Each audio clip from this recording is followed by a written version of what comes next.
वृंदावन में बरसाती मेंढकों की तरह दिन पर दिन पनप रहे हैं कटोराबाज कथावाचक और इनको बढ़ावा दे रहा है लिफाफा गैंग। नमस्कार दोस्तों, मेरा नाम मुकुंद उपाध्याय है और आप देख रहे हैं धर्म की आवाज़। हम सनातन धर्म से संबंधित जितने भी विषय हैं उनको निर्भीकता से उठाते हैं और सनातन धर्म में फैल रहे पाखंडवाद और पाखंडवादियों का पर्दाफाश करते हैं, उनका विरोध करते हैं। दोस्तों, वृंदावन का वर्तमान दृश्य आपको अंदर तक झकझोर देगा।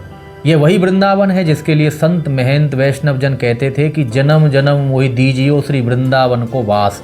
आज वृंदावन की दशा देखिए, भूमाफियों का नंगा नाच हो रहा है। अभी कुछ दिन पूर्व भूमाफियों ने खुलेआम 400 से 500 पेड़ एक रात में धराशाही कर दिए। अक्सर वृंदावन के वृक्षों के लिए एक दोहा है कि वृंदावन के वृक्ष को मरम न जाने कोई। तो क्या भूमाफियाओं को वृंदावन के वृक्षों का मरम पता चल गया है जो इतने वृक्ष काट दिए गए? लेकिन वृंदावन के लोगों को इस मर्म का आज तक नहीं पता चला कि यह किसके इशारे पर काटे गए। ऐसा कहते हैं कि वृंदावन की लता पता सभी ऋषि मुनि हैं। हर वृक्ष संत महात्मा के रूप में खड़ा हुआ है, लेकिन एक रात में सभी ऋषि मुनि धाराशाही कर दिए गए। आम आदमी के एक पेड़ काटने पर लेने के देने पड़ जाते हैं, यहाँ तो 400 से 500 के बीच में पेड़ काट दिए गए। वृंदावन की स्थिति वर्तमान में ऐसी हो गई है कि आज वृंदावन में आप यदि आंख बंद करके कंकड़ फेंक देंगे तो वो कंकड़ या तो प्रॉपर्टी डीलर के यहाँ गिरेगा या फिर कथावाचक की खोपड़ी में लगेगा।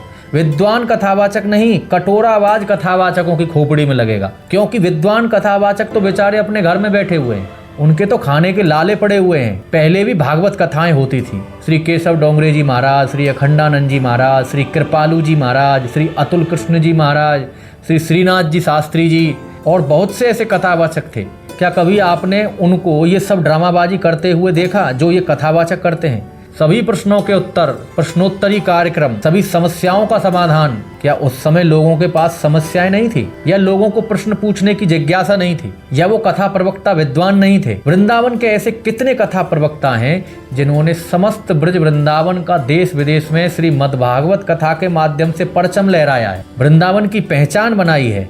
इसमें कोई संदेह नहीं है। पहले भी ब्रज में रसिक जन, संत महंत विद्वत जन वृंदावन में निवास करते थे। रास लीला, रामलीला, गौरांग लीला, भागवत कथा, विद्वत संगोष्ठी, क्या नहीं होता था? पहले भी यह सब होता था। बड़े बड़े मारवाड़ी सेठ, टाटा, बिड़ला, डालमिया जैसे देश के जाने माने उद्योगपति ब्रज के संतों के लिए, ब्राह्मणों के लिए तन मन धन से समर्पित थे। इसके हजारों उदाहरण हैं। वह था वृंदावन का असली स्वरूप। और आज वृंदावन को देखिए, जहाँ देखो सिर्फ दुकानें लगी हुई हैं, परमानेंट वकीलों की तरह चैम्बर लगे हुए हैं।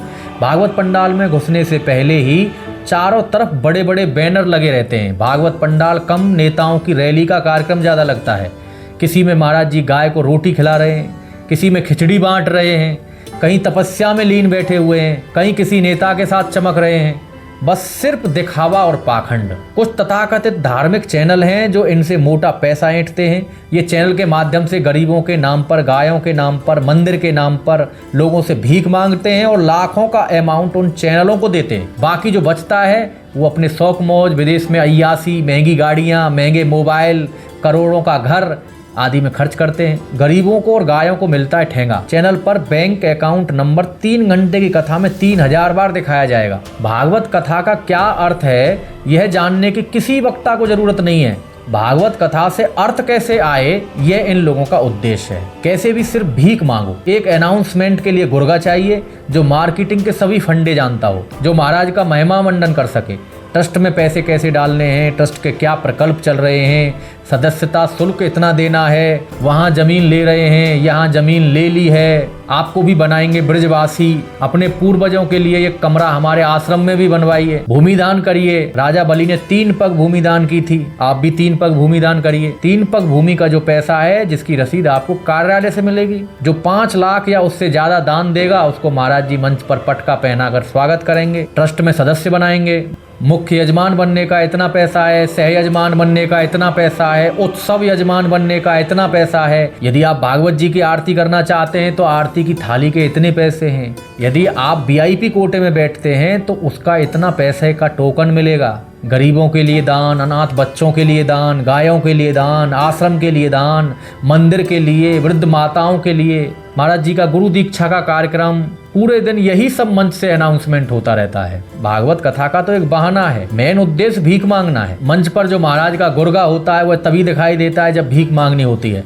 वह बोलता है कि कुछ माताएं पूछ रही थी कि महाराज जी से गुरु दीक्षा लेनी है, क्या महाराज जी गुरु दीक्षा देते हैं? ये माताएं इससे कब पूछती हैं, ये कहाँ मिलती हैं? मैं 15 साल से ज़्यादा ऐसे लोगों में रहा, मुझको इन माताओं में से एक भी नहीं मिली। आज तक नहीं पता चला कि ये माताएं कहाँ पाई जाती हैं जो हर कथा में गुरु दीक्षा लेने के लिए आतुर रहती हैं। पर लोगों को माताओं के जरिए ये जरूर मंच से बता दिया जाता है कि गुरु दीक्षा की दुकान कल लगेगी, जिसमें तुमको कसम दिलाई जाएगी कि जो कुछ है वो सब आज से गुरु जी का है। तन मन धन सब कुछ गुरुजी को समर्पित करो। गुरुजी जो कहें सब सही है। गुरुजी के किसी भी बात पर संदेह नहीं करना है। गुरुजी भूत वर्तमान भविष्य सब जानते हैं। यदि गुरुजी नाराज हो गए तो तुम्हारा सब कुछ बर्बाद हो जाएगा।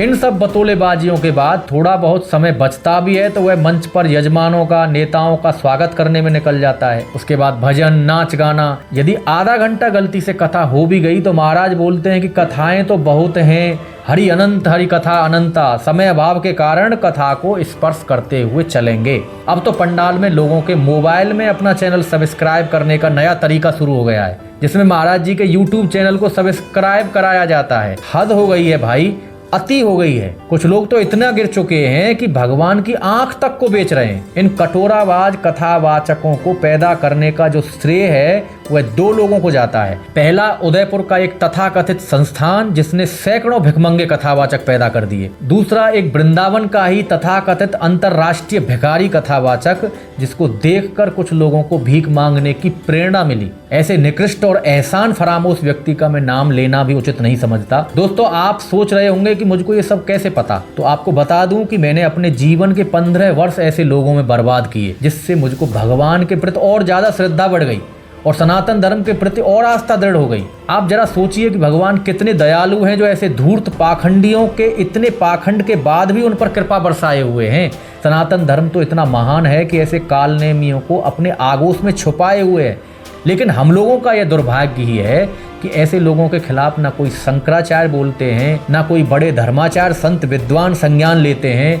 सिर्फ बोलते हैं तो उनके मंच पर आकर चंद लिफाफा लेकर महिमा मंडन कर जाएंगे। जब कोई विवाद होता है तो कुछ तथाकथित बुद्धिजीवी ज्ञान पेलते हैं कि विधर्मी लोगों को बोलने का मौका मिलेगा, इसलिए ऐसे विषयों को मत उठाइए, इसलिए ऐसे मुद्दों को तूल नहीं देना चाहिए। उन ज्ञानी लोगों ने क्या कभी सोचा है कि विधर्मियों से ज्यादा घातक तो ये लोग हैं जो मनमुखी आचरण करके अपने नेत स्वार्थ के लिए भोली भाली जनता को भ्रमित कर रहे हैं। सिर्फ मंच पर पवित्र व्यासपीठ के माध्यम से भोले भाले लोगों को वह बताया जाता है जिसमें इनका स्वार्थ सिद्ध होता है। उसके दुष्परिणाम सामने आने लगे। अभी कुछ दिन पहले खुले मंच से 10,000 हिंदुओं का धर्म परिवर्तन कर दिया गया था। यह बात किसी से छुपी नहीं है, मीडिया में खूब इसका प्रचार प्रसार हुआ। यदि इस तरह धर्म की दुकानें चलती रहीं तो एक दिन ऐसा आएगा कि कोई इनका विरोध करने वाला नहीं बचेगा। इन सब का अंत तो निश्चित है ही, लेकिन जब तक ऐसे लोगों का अंत होगा जो पाखंडी हैं, तब तक लोगों की सनातन धर्म के प्रति अश्रद्धा हो जाएगी और विधर्मी इसका फायदा उठाकर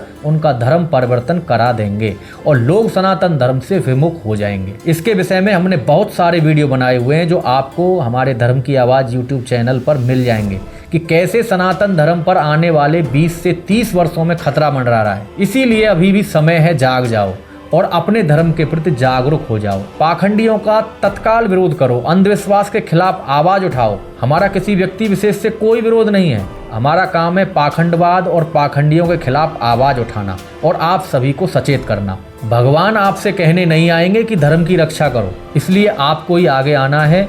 दोस्तों, इस विषय में आपका क्या विचार है आप जरूर बताइए। वीडियो अच्छी लगे तो शेयर जरूर करें, लाइक करें, चैनल को सब्सक्राइब करें। आज के लिए इतना ही। देखते रहिए धर्म की आवाज़। धन्यवाद। रहिए धर्म की आवाज़। धर्म की आवाज़ चैनल को सब्सक्राइब अवश्य करें।